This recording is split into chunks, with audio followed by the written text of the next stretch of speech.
Hi, it's Paul. Let's look at adenocarcinoma and the features that it expresses in cytology specimens.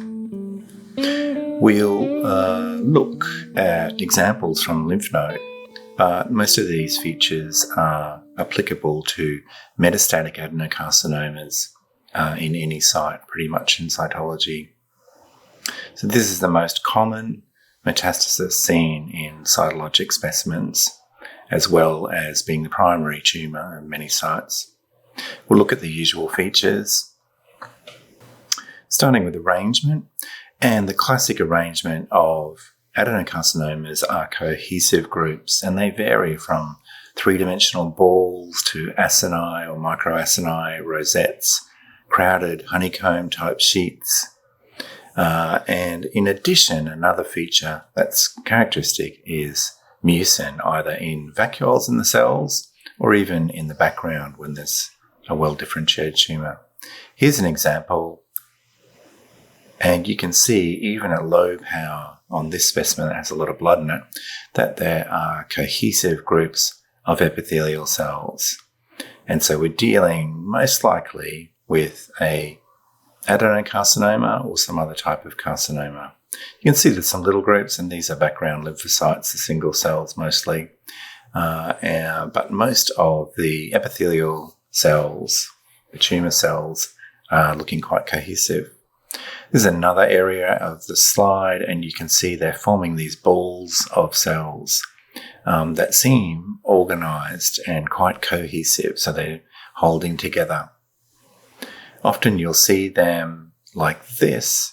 These are very glandular-looking arrangements with nuclei arranged around the outside of the group and a reasonable amount of cytoplasm. A few more examples. This one on higher power, you can see even has a cytoplasmic vacuole on the bottom there. And notice how the nuclei are mostly arranged around the outside of this group. And that really just reflects the fact that these are columnar cells, and that is a feature that persists even in adenocarcinoma. This one's showing a ball of cells. It's fairly three-dimensional, and here you can see some more groups of these cells. They have cytoplasmic vacuolation, that's the clearing. They have like almost a community border around the outside of the cells and the nuclei are arranged in tight little clusters.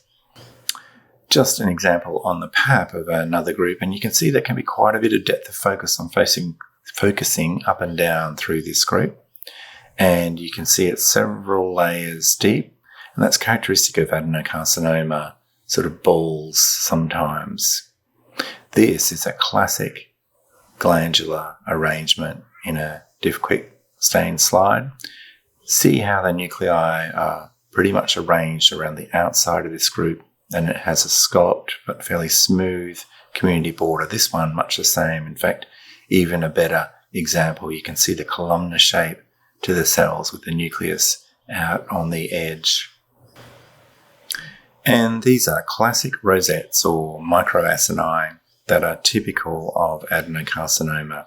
Notice how the nuclei are all peripheral here, and then the apical edge of the cell is pointing into what would have been maybe a lumen. So the cells are trying to form a gland still. This is just an example of a massive overproduction of mucin that some well-differentiated adenocarcinomas produce, and you get a background heavily laden with mucin. We will now have a look at cytoplasm.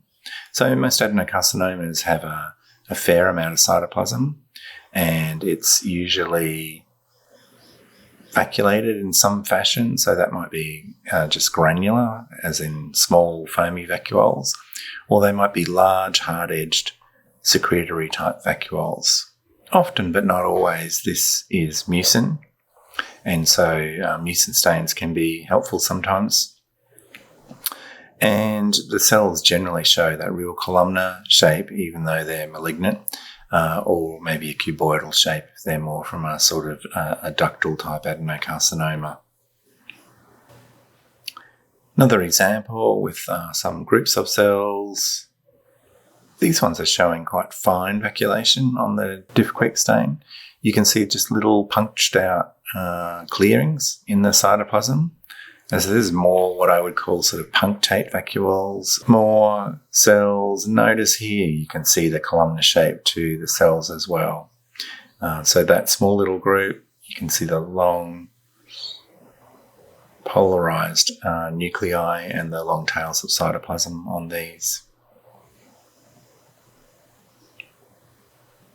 This is an example of vacuolation, and these are called targetoid vacuoles, or some people call them intracytoplasmic lumens. So these are punched out round vacuoles, often seen in well-differentiated adenocarcinomas, and they have a small blob of material inside the vacuole, forming like a target shape. And you can see them here. These are little, fairly uniform, as you expect for well-differentiated tumour cells. And they have these little targetoid vacuoles in them.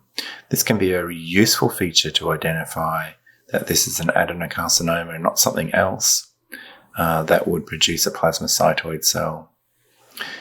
This group here is like a sort of crowded sheet of cells. There's little nucleoli in all of these, but again, notice little hard-edged vacuoles in various places in here. And as I was saying, this can be helpful in separating glandular tumours from other lookalikes, maybe like melanoma. Just moving around, you can see a few more vacuoles, nice little hard edge. So once you see one, you can see quite a lot, but you need to keep your eye out for them. And always think about, what this could be. What do I need to see to identify that it's adenocarcinoma? Let's look at nuclei. So in adenocarcinoma cells, these are usually eccentric, so polarized to the basal end of the cell. They show variable anisokaryosis, so that obviously depends on the differentiation or the grade of the tumour. Low-grade tumours that are well differentiated will show a small amount of anisokaryosis, whereas less differentiated tumours, high grade, will show quite variable size and shape of nuclei. Generally speaking, adenocarcinomas have nice round or oval nuclei that have quite smooth nuclear membranes, so they don't tend to be very indented a lot. They certainly don't tend to be spindled either. And compared to squamous cell carcinomas, the chromatin's often quite fine, so it's not that really coarse, super hyperchromatic appearance that you see with squamous cell carcinomas. And the really definitive feature often of adenocarcinomas is that very prominent single central macronucleolus. Here's a good example, single central nucleolus. They also have chromatin that's maybe a little coarse, but it's generally speaking quite fine. As you can see here, the nuclei are still pretty round. They're varying in size, but most of them are fairly round or oval in shape. Chromatin's looking a little irregularly distributed in especially the top two nuclei there, but it is still fairly fine compared to SCC. Here's a higher grade tumour, and you can see massive variation in size and shape in these, very prominent single central nucleoli, but in this case, still fairly fine chromatin in the nuclei. Just one further example, you can see in this one again, chromatin maybe a little coarser in these. They're certainly very hyperchromatic and they're varying quite a bit, but again, it's a kind of uniformity to the shape of the nuclei. So once you've made a diagnosis of adenocarcinoma, of course, you always have to stop and consider what else could this be. Metastatic melanoma. It can be plasmacytoid. It can be fairly uniform, often has prominent single central nucleoli, and adenocarcinoma can have that quite dispersed pattern as well. So it's important to look for adenocarcinoma features such as cohesion, vacuolation and mucin, columnar cell shapes. and look for the absence of melanoma features. Another common diagnosis when it's a poorly differentiated adenocarcinoma is with a poorly differentiated squamous cell carcinoma, and that can be really quite difficult sometimes, and we'll look at that in lung, where it's a fairly common problem.